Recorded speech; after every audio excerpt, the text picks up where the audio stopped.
President के तौर पर भारत पूरी दुनिया का आह्वान करता है कि हम मिलकर सबसे पहले इस ग्लोबल ट्रस्ट डेफिसिट को एक विश्वास, एक भरोसे में बदलें।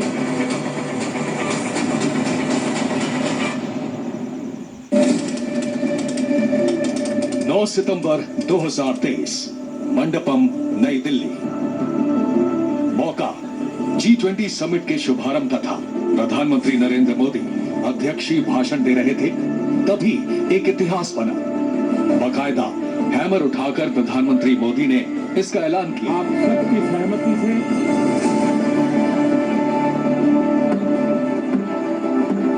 मैं अफ्रीकन यूनियन के अध्यक्ष को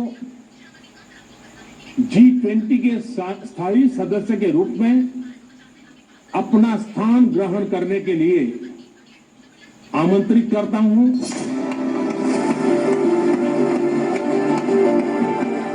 इस ऐलान पर दुनिया के 20 ताकतवर देशों की सर्वसम्मति से मोहर लगी। अफ्रीकन यूनियन के G20 में शामिल करने के प्रधानमंत्री मोदी के ऐलान के बाद विदेश मंत्री S जयशंकर कुर्सी से उठे, उस तरफ बढ़े जिधर 55 देशों वाले अफ्रीकन यूनियन के प्रेसिडेंट बैठे थे। बाकायदा उन्हें आसन ग्रहण करने का आग्रह किया।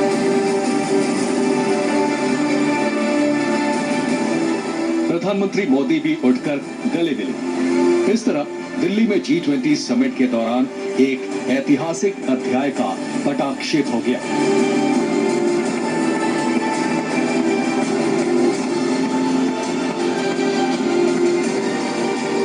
लेकिन यहाँ एक सवाल है। सवाल ये कि जिस समिट में चीन के प्रधानमंत्री मौजूद हों, जहाँ रूस के रक्षा मंत्री उपस्थित हों, जिस चीन और रूस की अफ्रीका में बेहिसाब दिलचस्पी और निवेश हो, जिस चीन ने अफ्रीकी देशों को कर्ज के जाल में फंसाया हो, आखिर वो क्यों G20 में अफ्रीकन यूनियन के शामिल होने पर सहमत हुआ?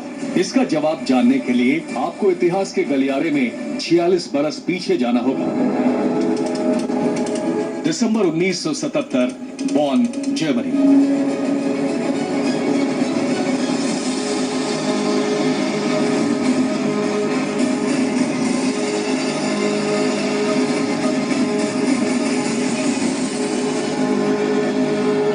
भुखमरी और गरीबी का श्राप झेल रहे अफ्रीका, दक्षिण अमेरिका, एशिया यानी दुनिया की 85% आबादी बदतर हालात में थी।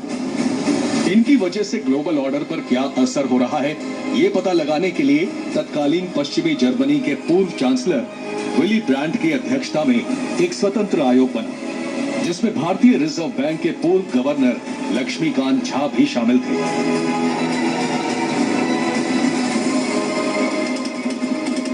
1 जनवरी 1980, लंदन। ब्रांड कमीशन ने रिपोर्ट पेश की। बताया कि पृथ्वी पर एक लकीर खींची जाए तो ग्लोब का उत्तरी हिस्सा विकसित देशों का है और दक्षिणी हिस्सा बदहाली का। ब्रांड कमीशन ने माना कि दुनिया ग्लोबल नॉर्थ और ग्लोबल साउथ में बटी है। विकसित और पिछड़े देशों की खाई पाटे बिना विश्व शांति संभव नहीं है। विली ब्रांड ने इसी रिपोर्ट में टिप्पणी करते हुए विकसित देशों से पूछा,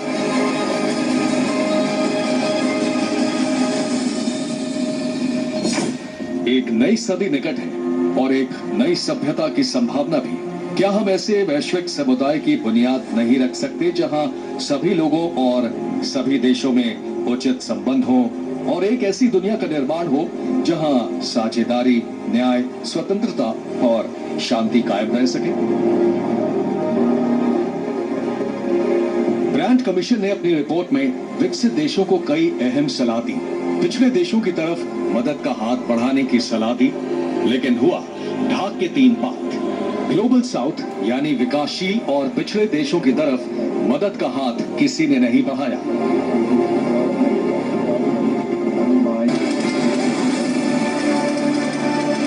तैतालीस साल बाद 12 जनवरी 2023, नई दिल्ली। 43 साल बाद ग्लोबल साउथ की आवाज बुलंद करने वाले झंडा बरदार बने प्रधानमंत्री Narendra Modi. Excellencies, leaders of the Global South, उनकी पहल पर वर्चुअल ग्लोबल साउथ समिट में दुनिया के 125 विकासशील देश पहली बार एक मंच पर मौजूद हुए।